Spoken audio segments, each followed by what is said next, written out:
그래서 11절 말씀 중심으로 하나님의 전신갑주라는 주제로 하나님 말씀 전하도록 하겠습니다. 우리나라는 분단 국가죠. 세계에서 많은 분단을 아픔이 있는 그런 나라들이 몇몇 나라가 있습니다.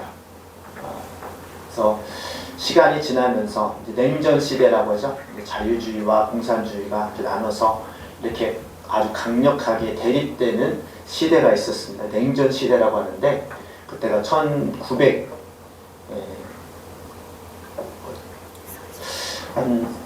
1970, 80, 90 이때죠. 지금으로부터 한 50년 전 그때가 강력하게 두 진영이 나눠서 싸웠는데 그래서 이게 많이 이렇게 나뉘어서 싸웠죠. 독일이 동독과 서독이 그랬고요. 베트남이 베트남과 베트공 이렇게 나누기도 하고요. 또 우리나라는 북한과 남한이 이렇게 나누기도 하고 이렇게 나누었습니다. 근데 독일은 자유진영이 이겨가지고 통일이 되었고 베트남 같은 경우는 공산주의가 이겨서 적화통일이 되었죠. 우리나라는 지금도 분단 국가로 되어 있어요. 휴전 국가로 되어 있죠. 휴전 국가. 그러니까 휴전이라는 것은 아직까지 전쟁이 끝난 게 아니죠. 끝나지 않았다라는 그런. 공식적으로는 전쟁이 아직 끝나지 않았습니다. 휴전입니다. 휴전. 전쟁하다 쉬잖아요. 그래서 지금도 우크라이나랑 러시아도 이제 지금 싸우고 있는데 어떻게 휴전하느냐. 이스라엘과 하마스도 싸우고 있는데 어떻게 휴전하느냐. 여러 가지 이렇게 계속 이렇게 이야기가 오고 있잖아요. 전쟁이 끝났다라는 것은 더 이상 전쟁이 일어날 어느 둘 중에 누가 하나 이기면은 전쟁이 더 이상 할 이유가 없죠. 전쟁이 끝납니다. 근데 둘 중에 하나가 완전히 이기지 못할 경우에는 서로 힘들고 지치니까 야 우리 그만 싸우자. 우리 좀 이렇게 쉬었다 하자. 이게 휴전입니다. 지금 우리나라가 휴전 국가인데 그래서 안보를 중시해야 되고 더 이렇게 어떤 위협이 있을 때마다 또 어려운 북한이 도발할 때마다 우리나라가 술렁일 수밖에 없는 게 뭐냐? 아직까지도 휴전 국가이기 때문입니다. 그러면 그 나라를 그 휴전 국가일수록 그 나라가 안전하고 국민들이 평안하게 살려면 어떻게 해야 됩니까? 안보를 더 강화해야 되죠. 더 자주 국방을 일어나야 되죠. 누가 적이 쳐들어와도 지킬 수 있는 힘이 있어야지만이 그 국민들이 편안하게 살 수가 있습니다. 이것처럼 우리는 육신을 갖고 있는 한 이 세상에 살면서 항상 영적 전쟁을 하고 있는 그런 전쟁 중임을 우리는 알아야 됩니다. 아무리 신령한 사람이라도 아무리 정말 영적으로 충만한 사람이라 할지라도 전쟁이 끝난 것이 아닙니다. 언제까지? 우리가 이 육신의 이 땅에서 육신을 입고 살아가는 이상 우리는 항상 악한 영과의 싸움은 멈추지 않고 싸우고 있다는 것을 우리는 기억을 해야 됩니다. 오늘 내가 승리했으니까 내가 영적으로 승리하고 내가 성령 충만하니까 난 이제는 완전히 이겼어. 이렇게 한다 할지라도 그 사람이 항상 성령 충만한 게 아니잖아요. 어느 순간에 또 사단이 와서 시험합니다. 심지어는 예수님까지도 시험한 마귀인데 우리는 오죽하겠습니까? 그래서 우리는 항상 영적 전쟁의 지금 전투 중임을 잊지 말아야 됩니다. 네. 그렇기 때문에 우리는 긴장을 하고 있어야 돼요. 자, 우리 통일이 된 나라를 보게 되면 어느 진영이든 그 상대방은 방심을 하거나 아주 힘이 없으니까 흡수 통일이 된 거잖아요. 자유주의에 지금 동독이 힘이 없다 보니까 서독한테 이렇게 통일된 거 아닙니까? 베트남과 베트공도 이 베트남이 부패하고 또 이렇게 여러 가지 문제 때문에 적화 통일이 된 건 아닙니까? 어느 한쪽이 강력하게 힘이 세고 힘이 약하면 이것은 전쟁이 이제 모두 뻔합니다. 이와 같이 우리는 어떤 때는 이기고 어떤 때는 지고 이렇게 상황이 있는 것인데 우리 육신의 근본적인 그런 자질은 항상 영적인 그런 생각에, 영적인 그런 공격에 노출되어 있음을 우리는 기억을 해야 됩니다. 자, 보십시오.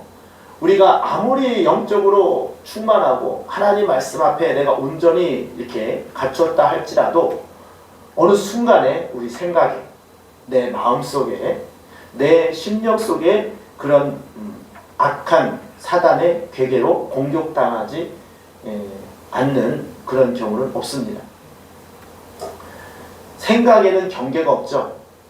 우리가 생각에는 경계가 없어요. 우리가 만약에 어떤 도둑이 오거나 또 도둑이 또 온다고 하면 알면은 울타리를 치고 문을 잠그고 자물쇠를 채우고 또 불침번을 쓰고 이렇게 하면은 이게 원수가 보이니까 또 원수가 오는 경로를 뻔히 아니까 지킬 수가 있어요. 그런데 참 안타까운 것이 우리의 생각은 울타리가 없어요. 우리의 생각은 어떤 그 방어할 수 있는 그런 것이 없습니다. 순식간에 아무리 성령이 충만한 사람도 순식간에 우리 생각 속에, 우리의 마음 속에 사단이 악한 생각과 악한 그런 마음을 넣어주고 공격할 때에 우리는 공격을 받을 수밖에 없는 그런 존재임을 우리는 알아야 됩니다. 그러니까 아무리 경계를 해도 공격을 받는 건 어쩔 수가 없어요. 예수님도 40일 금식 후에 아니 감히 어떻게 마귀가 예수님을 공격합니까? 이거 말이 안 되는 거죠. 하나님이십니다. 그럼에도 불구하고 왜 공격이 가능하느냐? 육신을 입었기 때문에. 육신은 불완전하거든요.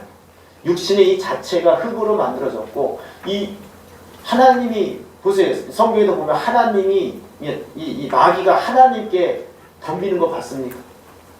못 덤벼요. 하나님은 영이, 하나님 육신이 없으시고 영이시기 때문에 마귀는 피조물이고 하나님은 전지전능하신 분이기 때문에 마귀가 하나님을 대적할 수가 없습니다. 영적인 존재의 상태에서는 감히 마귀가 하나님이 명령하면 그대로 떠나야 되거든요. 근데 예수님은 공격을 하거든요. 그 이유가 무엇입니까? 예수님은 육신을 입고 있기 때문에 그렇죠. 그래서 이 마찬가지로 우리도 육신을 입고 있는 이상, 육신은 불완전하고 육신은 이 본질상 이게 흙으로 만들었기 때문에 이 마귀에게 공격받을 수 있는 대상이 된다는 것입니다. 그래서 우리는 육신이 입고 있을 때에 항상 이 하나님의 능력을 입어야지만이 우리가 마귀를 대적할 수 있고 또 마귀의 괴계를 이길 수가 있는 줄 믿습니다. 이것이 우리가 전신갑주를 입어야 할 이유입니다. 여기 10절 말씀 보게 되면은 끝으로 너희가 주 안에서와 그 힘의 능력으로 강건하여지고 그랬어요. 지금 이게 끝으로라는 것은 이 에베소 교회 성도들에게 사도 바울이 많이 권면의 말씀했는데 그 전에 있는 말씀은 뭐냐면은 자녀들아, 부모들아, 종들아, 주인들아 여러 가지 사람들에게 권면의 말씀을 하는 거예요. 자녀들은 부모를 공경하고 부모들은 자녀를 이렇게 노엽게 하지 말고 교훈을 양육하고 이 종들은 그리스도의 자기의 형제처럼 종들을 이렇게 다루고 종들은 주인을 쫓을 때에 그리스도를 섬기는 것 같이 섬기고 여러 가지 권면의 말씀을 했습니다. 그런데 이런 모든 것을 가능케 할 수 있는 것은 뭐냐? 하나님께서 주시는 은혜와 사랑과 하나님께서 주시는 그런 영적인 그런 능력과 은혜가 입혀질 때에 그게 가능한 거죠. 우리 사람들은 본능적으로 우리 자신과 우리의 이기적인 생각으로 우리 모든 것들을 다 바라보고 그 기준이 됩니다. 사람들마다 기준이 다르잖아요.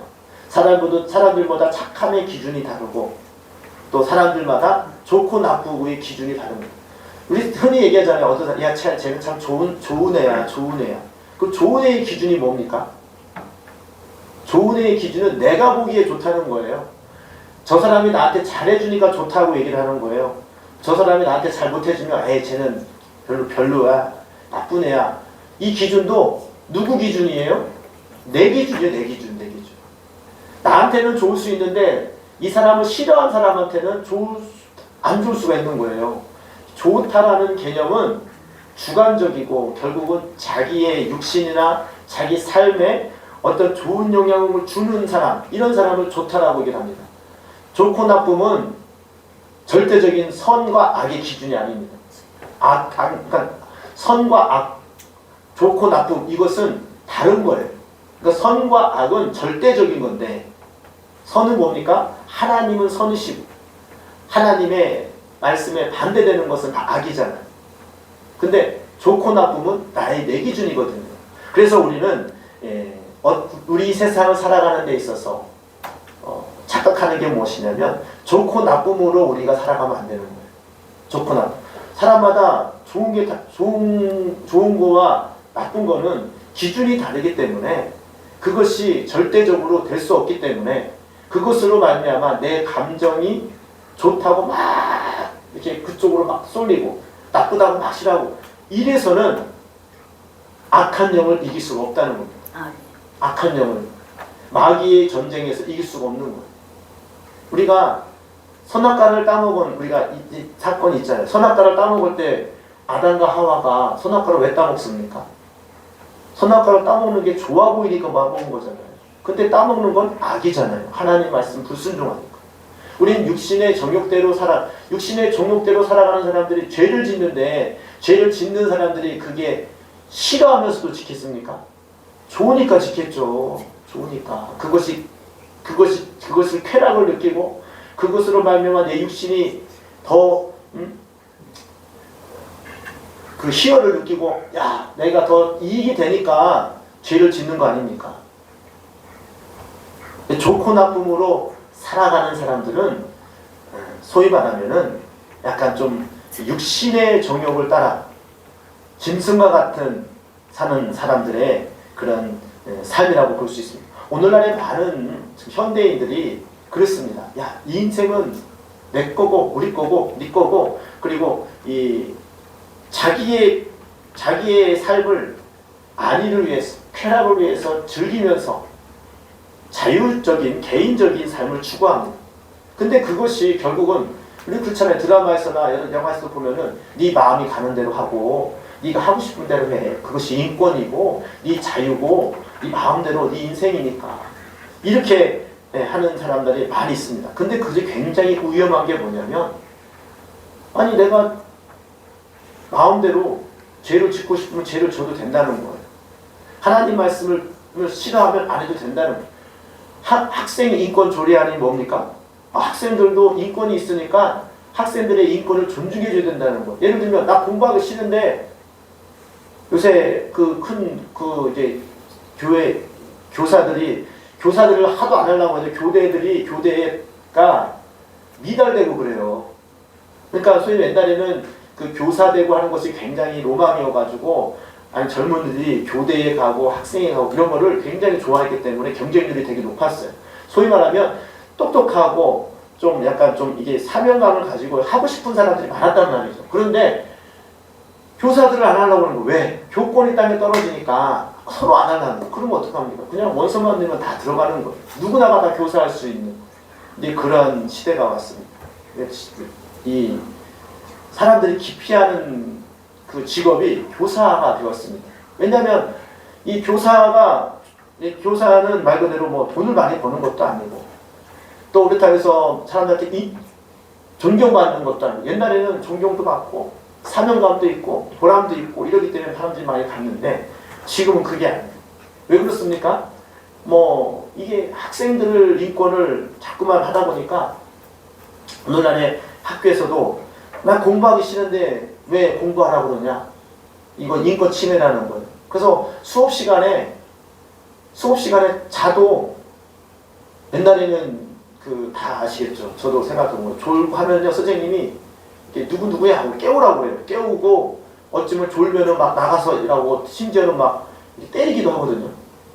그리고 막 그게 있잖아요. 분필 같은 거 막 던집니다. 자는 사람 맞추라고 깨라고. 그럼 자다가도 팍 깨고, 이게 막 이렇게 공부하게끔 선생님이 이렇게 거의 반강제적인 그런 교육을 하잖아요. 근데 그것이 당연시했어요. 지금은 그렇게 못합니다. 때리지도 못하고요. 체벌을 가도 안 되고요. 이렇게 자고 있는 사람을 억지로 깨워도 안 되는 거예요. 왜? 아니 학생들 졸리 피곤하면 잘 수도 있는 거지.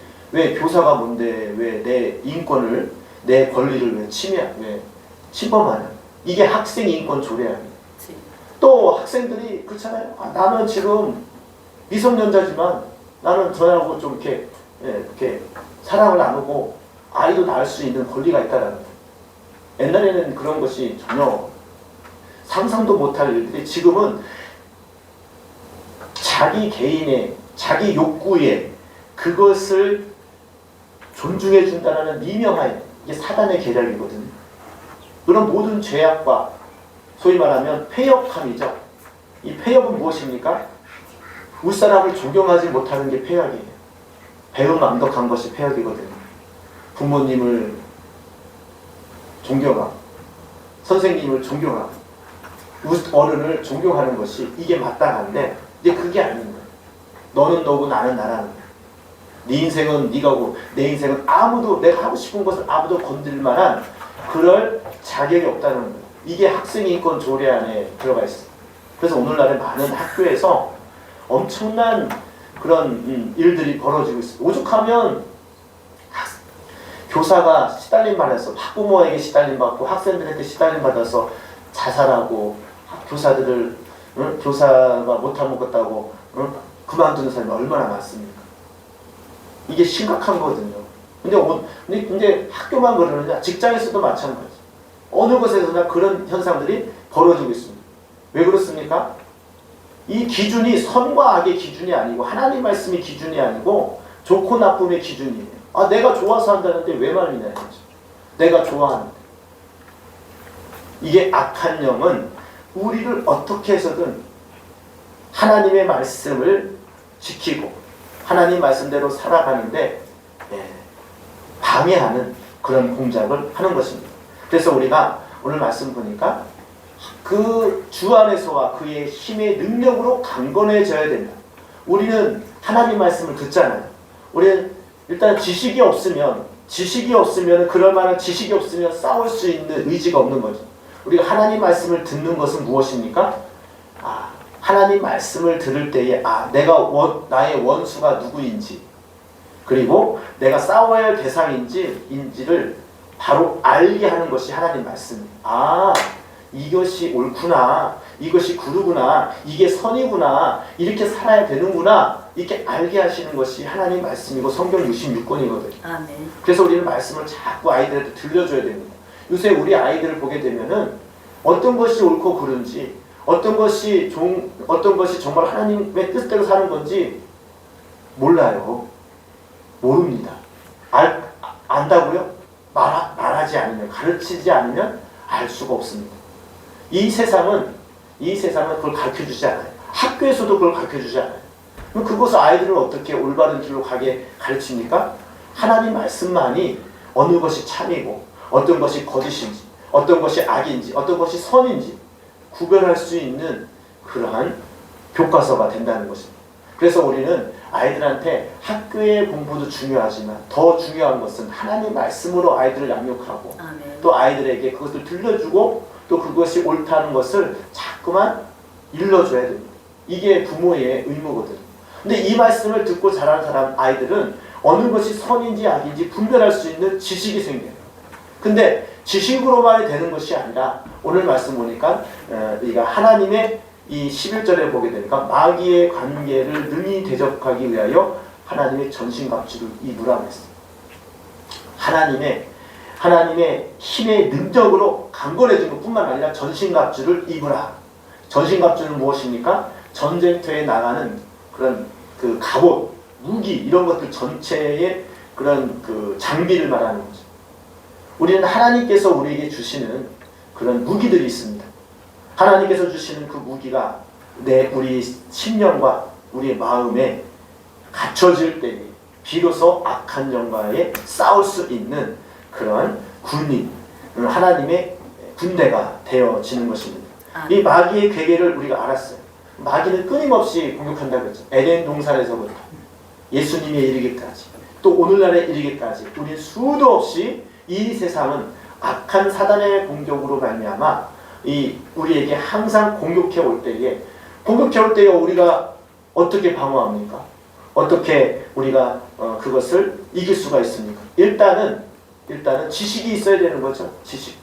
옳고 그름을 판단할 수 있는 하나님 말씀의 지식이 있어야 됩니다. 그래서 우리는 계속해서 말씀을 들어야 되고 말씀을 공부해야 되고 어느 것이 옳고 그른지를 우리는 계속해서 접해야 됩니다. 그래서 하나님 말씀을 계속 읽어야 돼요. 자, 두 번째로는 뭡니까? 그것을 지킬 수 있는 의지가 있어야 됩니다. 내가 그렇구나. 이게 악한 영의 공격이구나. 이것이 정말로 내가 하나님 말씀대로 살아가는 이거 옳구나라고 알면은 그것을 지킬 수 있는 힘이 있어야 되잖아요. 그 힘이 어디서 나옵니까? 기도할 때에 힘이 생깁니다. 성령이 부어질 때에 생깁니다. 아멘. 베드로가 예수님을 고백합니다. 나는 예수님이 어디를 가든지 간에 내가 따라가겠습니다. 예수님이 옳고 베드로는 보세요. 베드로와 예수님의 관계를 보게 되면 처음에는 베드로하고 예수님하고는 처음 어떻게 만납니까? 이렇게 물고기를 잡으러 갔는데 못 잡았는데 깊은 곳에 가서 던져라. 던졌더니 막 잡혔어요. 그래서 베드로가 고백합니다. 뭐라고 고백합니까? 나를 떠나소서. 내가 죄인으로서 자기가 죄인을 깨닫죠.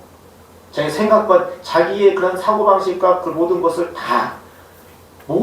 다 새롭게 갱신되는 시작이 뭐냐면 자기가 죄인임을 깨닫는 거예요. 사도 베드로가 그것을 깨닫고 나를 떠나라고. 근데 예수님께서 뭐라고 말씀하십니까? 너 이제는 사람을 낳는 어부가 되게 한다. 나를 따르라고 했어요. 근데 베드로는 모든 배와 그물을 버리고 예수님을 따랐습니다. 그러니까 이 베드로는 자기의 어쩌면 인생을 걸은 거잖아요. 인생에 그 예수님이 그러니까 올인한 거예요. 자기 어부가 자기 생업을 버리고 예수님을 따랐다는데 그만한 결단을 하기 위해서는 그 마음에 어떤 마음입니까? 자기 생업을 포기하고 예수님을 따라다니는 지금 보니까 장모님이 나오잖아요. 아내도 있을 거고 자녀도 있을 거잖아요. 근데 그런 사람들을 다 부양해야 될 의무가 있는 사람이 그걸 버리고 예수님을 따라간다는 것은 엄청난 결단입니다. 이 베드로는 예수님을 따라갈 때 엄청난 결단을 가지고 따라갔어요. 그래서 잘 따라가고, 근데 심지어는 예수님이 가끔 가다가 이해 못할 말씀을 하시죠. 많은 사람들이 예수님을 따를 때에 누구든지 내 살과 피를 먹지 아니하면 너희가 하나님 나라에 갈 수 없고 영생할 수 없다. 자기 살과 피를 먹으라고 하니까 많은 사람들이 다 떠나갑니다. 어떻게 우리가 예수님의 피와 살을 먹느냐? 우리가 식인종인가? 하면서 이해할 수 없다고 다 도망가죠. 그때에 예수님께서 제자들에게 말합니다. 너희들도 떠나려느냐? 그때 베드로가 뭐라고 얘기합니까? 영생의 말씀이 여기 있사오니 우리가 어디로 가오리까? 베드로가 엄청난 사람이죠. 베드로가 이해해서 그걸 말했을까요? 베드로도 이해 못했을 거예요. 어떻게 예수님 살과 피를 먹어요? 예수님이 영적인 말씀을 하셨지만 세상 사람들은 못 알아들으니까 그것을 이해할 수 없다고 떠나갔잖아요. 근데 베드로는 그거를 아는 거예요. 자기가 배와 그물을 버리고 왔고 예수님이 하신 행동과 예수님이 하는 그 모든 말들을 보니까 무조건 예수님만 따라가면 될 것 같다. 요거 하나만 가지고 가는 거예요. 그래서 자기 생업도 버리고 자기가 이해할 수 없는 말씀을 했다 할지라도 예수님을 따라가는 그런 믿음을 가지고 베드로는 계속 따라간 거죠. 근데 또 어느 순간 예수님이 나를 누구라 하느냐 할 때 주는 그리스도시여 살아계신 하나님의 아들이십니다. 이렇게 고백한 것도 성령의 깨우침으로 말미암아 알게 되고 고백하게 하셨습니다. 근데 문제는 예수님께서 너희들이 다 나를 버리고 다 떠나갈 것 할 때 베드로가 뭐라고 말합니까? 다른 사람들은 다 떠나갈 수 있어도 나는 끝까지 예수님을 따라가겠습니다. 죽을지언정 주님을 떠나지 않겠습니다. 이렇게 고백하고. 근데 베드로가 그렇게 말할 만하죠. 보세요. 자기 생업을 포기했어요. 그리고 예수님이 어떠한 그런 이해할 수 없는 말을 하고 다 떠나가도 베드로는 끝까지 예수님을 믿고 따라왔습니다.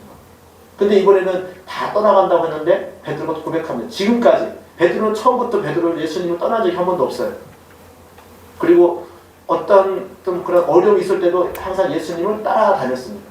그러니까 베드로가 다른 건 몰라도 예수님을 따라가는 것만큼은 내가 자신 있다는 거죠. 그렇게 말할만 하죠. 그러니까 지금까지 해왔으니까. 근데 어떻게 됐습니까? 자기 생명의 위협을 느끼니까 베드로도 도망을 가죠. 그러니까 우리가 하나님 말씀을 알고 내가 베드로와 같이 내가 하나님 말씀대로 살아야겠다고 결단하고 자기 생업을 포기하고 돌아온 것처럼 또 예수님의 말씀이 이해할 수 없어. 우리 하나님 말씀을 들을 때에도 이해할 수 없는 말, 내가 소화하기 어려운 말씀들 있잖아요. 이따 할지라도 내가 예수님이 구세주라는 것을 알기에 떠나지 않고 갔어요. 그런데 최후에 마지막에 자기 생명의 위협을 느끼니까 베드로도 떠났잖아요. 왜 그럴까요? 그거를 지킬 수 있는 능력이 없는 거, 힘이 없는 거죠. 근데 나중에 어떻게 됩니까? 마가 다락방에서 성령의 충만함 임할 때에 비로소 베드로는 권능을 입어서 끝까지 예수님께서 하시는 말씀, 예수님께서 부탁한 그 사명을 끝까지 감당할 수 있는 그런 능력의 사람이 되어진 줄 믿습니다. 우리는 베드로와 같은 그런 과정을 잘 지켜보면서 여러분의 인생을 한번 비교해 보십시오. 여러분 주님을 영접할 때에 베드로와 같이 자기의 생업과 자기의 모든 그것을 놓고라도 내가 주님이 구주라고 믿기 때문에 방향을 틀었잖아요. 세상의 먹고 사는 문제에서 거기서 아웅다웅한 것이 아니라 사람을 낳는 어부가 되게 하리라. 이 말을 듣고 베드로가 돌아섰잖아요. 예수님을 따라갔잖아요. 우리도 예수님을 영접하는 것 똑같아요. 내가 세상에서 모든 것을 먹고 마시고 즐기를 하다가 예수님 그리스도를 만남으로 인해서 이 세상이 전부가 아니구나. 내가 영적인 그런 하나님께서 주시는 그 은혜, 그 구원을 내가 이루는 그것에 내가 동참하고 내가 따라가야겠다. 베드로와 같이 똑같이 고백했잖아요. 그리고 때로는 내가 이해할 수 없는 하나님께서 예수님께서 말씀하시는 것도 할지라도 그래도 영생의 말씀이 여기 있사오니 내가 어디로 가오까? 내가 근데도 이겠죠. 좁은 길로 가고 내가 어려운 길을 간다 할지라도 그것이 생명의 길인 걸 아니까 그 길로 가려고 지금 가고 있는 거 아닙니까? 사람들이 욕을 해도 주위 사람들이 비난해도 그래도 영생의 말씀이 여기 있고 내 살 길이 여기 있으니까 내가 갑니다라고 하고 우리가 그 길로 가고 있는 거 아닙니까? 그런데 끝까지 갈 수 있는 그 방법은 무엇이냐? 능력이 임해야 돼. 의지가 있는 것뿐만 아니라 능력이 임해야 되는 그것이 전신갑주예요. 하나님의 전신갑주를 입어야지만이 성령의 충만함으로 말미암아 하나님께서 주시는 그 능력이 입은 자만이 그 길을 끝까지 갈 수 있는 줄 믿습니다. 베드로가 자기의 의지를 가지고 결단을 하고 끝까지 예수님을 따라갔지만 결국에는 예수님을 모른다고 세 번 부인하고 도망갈 수밖에 없었던 것은 하나님의 권능을 성령의 그런 능력을 입지 못했기 때문에 그 길을 가지 못했던 겁니다. 우리 영적인 생활도 마찬가지입니다. 우리 베드로와 같이 우리가 하나님 뜻대로 온전히 살겠습니다. 내가 죽을지언정 주님을 떠나지 않겠습니다. 이렇게 아무리 고백하고 아무리 결단해도 하나님의 전신갑주, 하나님의 능력을 입지 아니하면 그 길을 갈 수 없다는 것입니다. 그래서 우리는 항상 우리가 영적인 전쟁에 있어서 우리 주변을 살펴보면서 우리가 그 길을 가기 위해서 준비해야 됩니다. 구원의 투구라고 하죠. 이 투구를 써야 되잖아요. 전신갑주의 그런 덕목에 나오는데 그 덕목 가운데 구원의 투구는 무엇입니까? 구원의 확신이지. 아무리 신앙생활을 잘해도 구원의 확신이 없는 사람은 언제 어디서든지 어떻게 해서든지 우리가 이렇게 신천지나 하나님의 교회 이쪽에 갔던 사람들, 그 교육했던 사람들 중에서 이렇게 이런 얘기를 들은 적이 있어요. 그런 제가 강의를 들어보면은 신천지 그런 교육을 받으면 8, 90%는 다 넘어온대요. 그러니까 처음 듣잖아요. 그 과정을 듣는. 근데 안 쫓아오는 사람들이 더러 있다는 거예요. 거의 다 넘어간대요. 성경 지식이라든가. 새로우니까 너무 그러고 또 인간의 정에 끌리고. 그런데 안 넘어가는 사람이 10%, 한두 개, 100명 중에 한 그 10% 정도는 안 넘어가는데 끝까지 교육을 받았어도. 근데 그 사람이 누구냐? 그런 사람은 그때 분석을 했대요. 이 연구가가. 근데 안 넘어가는 사람은 딱 공통점이 뭐냐? 구원의 확신이 확실한 사람이라는 거죠. 아멘. 구원의 확신. 예수 그리스도로 말미암아 구원의 확신이 확실한 사람은 신천지에 안 넘어간단다. 그 지식으로는 어떻게 해볼 수 없는 거예요. 그러니까 우리 신천지의 그 교육이나 이런 것들은 굉장히 집요하고 또 굉장히 조직적이고 논리적이고 막 이렇잖아요. 근데 아무리 그것이 들어간다 할지라도 그 영혼을 구원의 확신이 있는 사람은 그 이론과 지식을 뛰어넘는 게 구원의 확신이거든요. 근데 아무리 뭐 이것저것 뭐 해도 예수 그리스도로 말미암아 내 다른 건 다 몰라도 영은 속일 수가 없거든요. 우리 영혼 속에 하나님을 믿는 하나님의 구원의 확신이 확실한 사람은 이단에 빠지지 않습니다. 그것이 왜 우리가 다른 이단에 빠지는 이유가 뭐냐면 뭔가를 갈급하니까 뭔가는 채워지지 않으니까 그걸 채우려고 따라가다 보니까 이단에 빠지는 거예요. 근데 충분히 성령으로 말미암아 우리에게 주시는 구원의 투구거든요. 구원의 확신이 있는 사람은 몸이 아무리 건강해도 이 뇌가 망가지면 사람이 못 싸우잖아요. 이 구원의 투구는 말 그대로 구원의 확신이거든요. 근데 한 가지 한 가지 다 말씀을 드리면 시간이 많이 가지만 우리가 확실히 악한 전쟁, 악한 사단의 계계와 싸워야 될 중요한 여러 가지 덕목 중에 하나가 구원의 확신이에요. 구원의 기쁨이에요. 그것이 나에게 충만하고 온전해지면 어떠한 사단의 공격이 온다 할지라도 그것 때문에 하박국 선지자 그러잖아요. 뭐 무화과 나무에 잎이 없고 나무 열매가 없고 외양간에 송아지가 없어도 누구로 말미암아? 여호와로 말미암아. 여호와의 구원의 임하로 말미암아 내가 기뻐하리라고 했어요. 우리가 육신의 삶에 어려운 여러 가지가 있지만은 그 모든 것을 다 능히 이길 수 있는 유일한 것은 무엇입니까? 구원의 확신이죠. 천국의 소망의 확신이죠. 이것이 있는 이상 악한 영의 공격이 결국 나를 죽일 수는 없어요.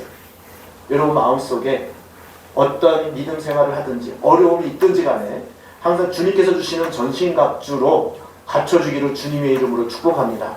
그럴 때에 우리가 악한 영과의 전쟁에서 승리할 수가 있습니다. 베드로가 성령이 충만하게 임하니까 그 마음속에 권능이 임하니까 자기 전에는 자기 목숨의 위협을 느끼고 자기 여러 가지 환경이 있을 때는 도망갔어요. 그런데 영혼의 구원과 하나님께서 주시는 그런 소망이 충만할 때에 과감히 자기 생명을 내놓을 수 있는 순교자가 된 것이 아닙니까? 우리 모두가 다 하나님의 전신갑주를 입고 특히 이 구원의 확신, 뭐 믿음의 방패 뭐 여러 가지 일을 하고 그러는데 이런 여러 가지들은 우리 살면서 우리가 필요한 것들 이런 것들을 하나씩 하나씩 갖춰 나갈 때 우리가 악한 영이 아무리 공격한다 할지라도 우리는 능히 싸워서 이길 수 있는 줄 믿습니다. 그래서 처음에도 말씀드렸지만은 우리의 전쟁 중에서 가장 지켜야 될 것이 생각입니다. 생각. 그래서 생각이 복돼야 됩니다. 우리 어떤 일이 있을 때마다 가장 공격받기 쉬운 것이 우리 육신의 생각인데 그 생각은 순간순간에 들어오거든요. 순간순간. 이건 1초도 안 걸려요. 1초도 안 걸려요. 우리 생각. 악한 이 부정적인 생각 그리고 하나님을 거역하는 생각이 들어오는 거는 1초도 안 걸립니다. 그래서 우리는 생각이 복을 받아야 되고 생각이 복돼야 되고 생각이 우리가 하나님 앞에서 온전히 이렇게 지켜질 수 있도록 우리는 항상 기도하며 가야 됩니다. 우리 잘 가다가도 갑자기 엉뚱한 생각이 들으면 사람이 확 바뀌잖아요. 생각이 깊어지면 마음이 바뀌고 마음이 바뀌면 행동으로 나오잖아요. 나중에 마음이 바뀌고 행동으로 나오면 이미 늦었어요. 이미 늦었다고요. 행동으로 나오면 이미 늦은 거예요. 이미 다 점령당한 거거든요. 마지막 열매가 행동이잖아요. 행동으로 나오기 이전에 마음과 생각을 우리는 지켜야 돼요. 그래서 무릇 지킬 만한 것보다 내 마음을 지키라. 생명의 근원이 이에서 나뉘니라고 합니다. 우리 마음은 어디서 점령당합니까? 생각에 의해 점령당하죠. 어떤 생각과 마음, 행동 이게 순서대로 나오잖아요. 그래서 우리는 시간마다 우리 생각이 복대되고 우리 생각을 방어할 수 있는 그런 하나님의 은혜가 부어져야 됩니다. 이게 전신갑주. 이게 구원의 확신이 내 머릿속에 확고하게 있어요. 그리고 이거 하나님께서 주시는 그 하나님 천국에 대한 소망이 내 마음속에 확고하게 내 마음속에 있을 때에 어떤 생각이나 어떤 오류가 올 때에 그것을 즉시 이길 수 있는 그런 능력의 사람이 되어지는 것입니다. 우리 모두가 다 하나님의 전신갑주로 무장되어서 특히 마지막 때에 오늘날 같이 정말 악한 죄와 그런 악한 영의 괴계가 계속 공격해오는, 끊임없이 공격해오거든요. 파도가 몰려오듯이. 그래서 우리가 이길 수 있는 것은 구원의 확신에 그런 전신갑주를 우리가 갖추고 또 우리 생각을 지키고 나갈 때에 끝까지, 그리고 성령의 충만함을 입을 때에, 그 능력에 힘입을 때에 우리가 베드로와 같이 끝까지 믿음의 경주를 다할 수 있게 되는 줄 믿습니다. 우리 모두가 다 우리나라가 휴전 국가인 것처럼 우리 내가 주님 만나는 그날까지 이 전쟁은 끝나지 않는다. 항상 긴장해야 된다는 것. 항상 생각 속에, 항상 내 마음 속에 사단이 공격해오는 것들을 내가 하나님께서 주시는 말씀으로, 지식으로, 또 하나님께서 주시는 성령의 권능으로 우리가 이겨야 된다라는 그런 생각을 가지고 살아가시기를 주님의 이름으로 축복합니다. 이 시간 기도할 때 하나님, 나에게 전신갑주, 즉 구원의 확신과 또 하나님께서 주시는 그 은혜가 내게 생각으로, 마음으로 확고하게 변질되지 않고 나에게 입혀지기를 원합니다. 나에게 정말로 그것을 무장되어지기를 원합니다. 그러므로 말미암아 악한 영의 공격에서도 흔들리지 아니하는 그런 마음의, 그런 생각의 그런 주인공이 되기를 주님께 기도하며 나갈 때에 성령님께서 우리의 생각을 지켜주시고 마음을 지켜주시고 우리의 모든 것을 인도하여 주실 줄 믿습니다. 이 시간 주여 삼창하시고 하나님 나에게도 전신갑주를 주셔서 하나님께서 주시는 권능으로 세상을 이기고 내 자신을 이기고 죄를 이기는 믿음의 사람이 되게 하여 주시옵소서. 주여 삼창하시고 기도하도록 하겠습니다. 주여